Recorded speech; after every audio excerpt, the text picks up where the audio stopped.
안녕하십니까. 오늘은 서울대 트러즈 포럼에서 던져진 화두, 문재인 정권의 본질과 목적에 대해서 알아보겠습니다. 별 생각 없이 살면은 머슴살이 3년을 하면서도 주인성을 모른다는 말이 있습니다. 무관심하면 시집 온 지 3년이 지나도 시어머니 이름도 모른다는 말도 있습니다. 지금 우리는 일찍이 경험해보지 못한 세상에 살면서 국가가 무너지고 있는데도 왜 이 지경이 됐는지도 모르고 한탄만 하고 있습니다.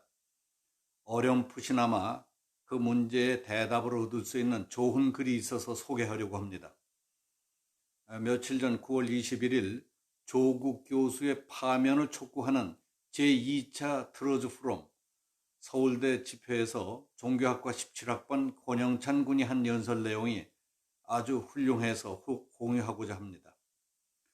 이 시간에는 그의 연설 가운데 서울대 총학생회에 대한 것과 공산주의의 본질과 문재인 정권에 관한 부분을 전해드리겠습니다. 기회를 봐서 나머지 부분도 전해드릴 예정입니다. 안녕하십니까. 엊그제 서울대에서는 학생들이 자체적으로 조국 사퇴 집회를 진행했습니다.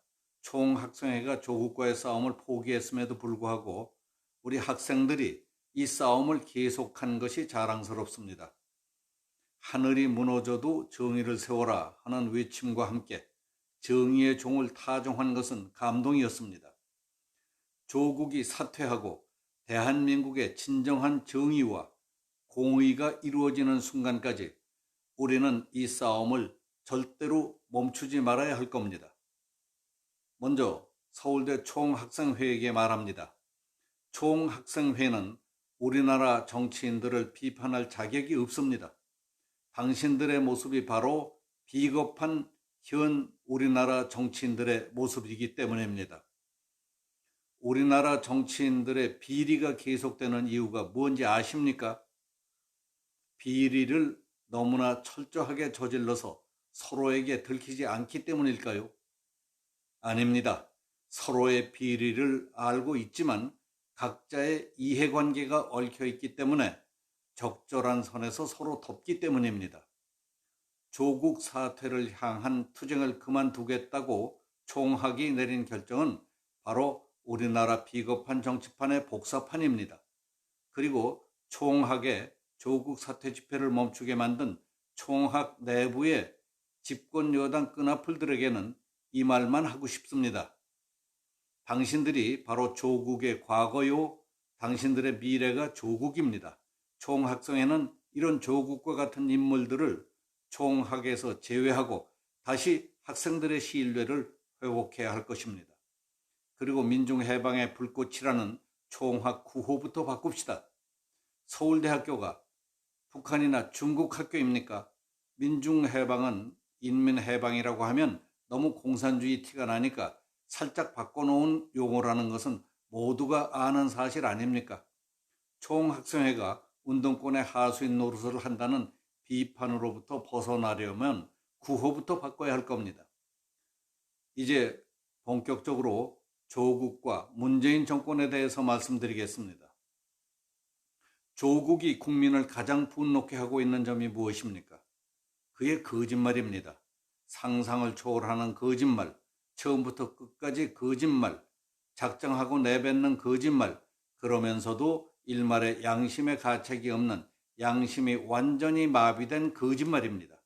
그리고 문재인은 얼굴에 철면피를 깔고 거짓의 화신 조국의 법무부 장관 임명을 강행하는 후한무치를 보여주었습니다.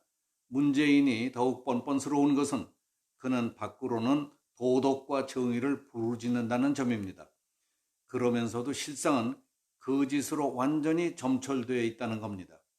우리는 또 질문을 던져야 합니다. 현 정권의 거짓, 양심이 완전히 마비된 거짓은 어디서 오는 것인가? 거짓을 행함과 동시에 정의를 외치는 이 뻔뻔스러움은 어떻게 가능한 것인가? 이 질문에 답을 하기 위해서는 이 정권의 본질을 꿰뚫어 봐야 합니다.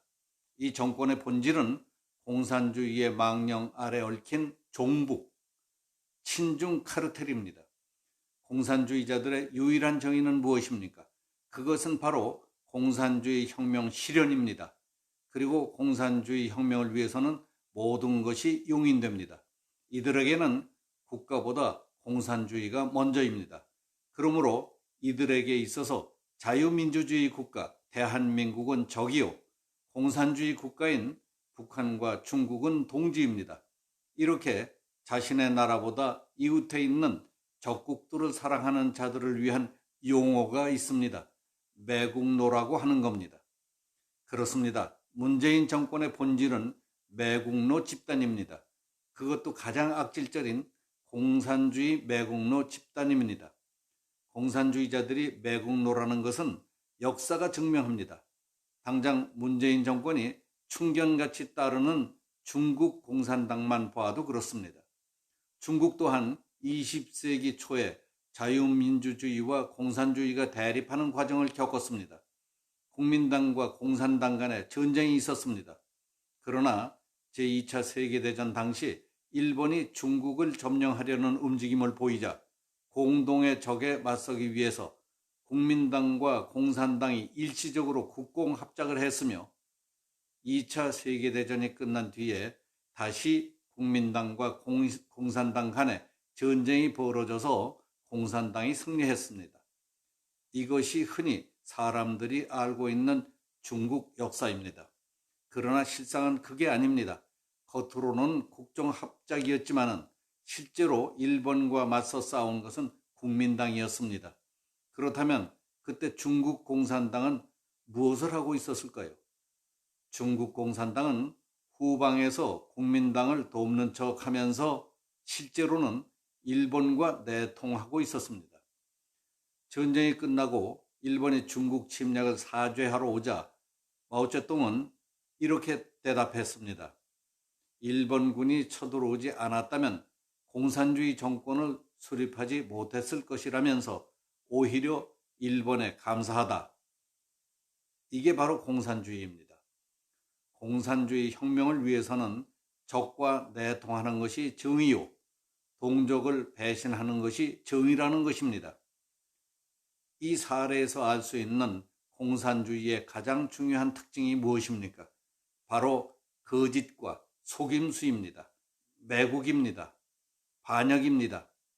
그러면서도 이 모든 것이 공산주의 혁명 달성을 위한 정의로운 활동이라고 믿는 파렴치함입니다.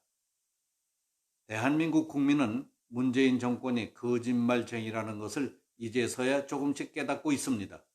문재인 정권에 기대를 갖고 우호적이었던 국민들도 조국 사태를 통해서 큰 상처를 받았고 그들에게서 등을 돌리고 있습니다.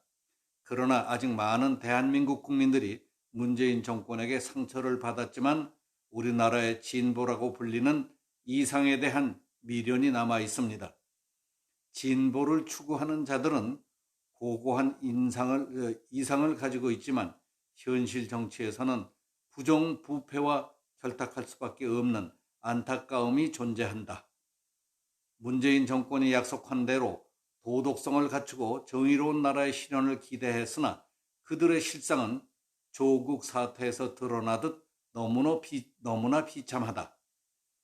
안타깝지만 그러한 관점은 너무나 순진한 관점이고 아직도 현 정권의 본질을 파악하지 못한 겁니다. 문재인 정권의 본질은 무엇입니까? 공산주의 매국노 집단입니다.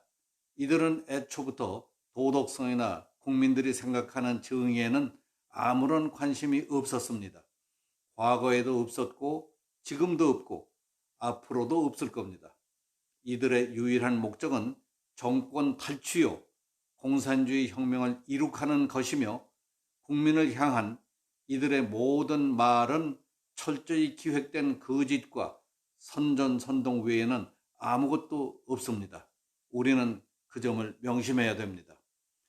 오늘은 여기서 마치겠습니다. 감사합니다.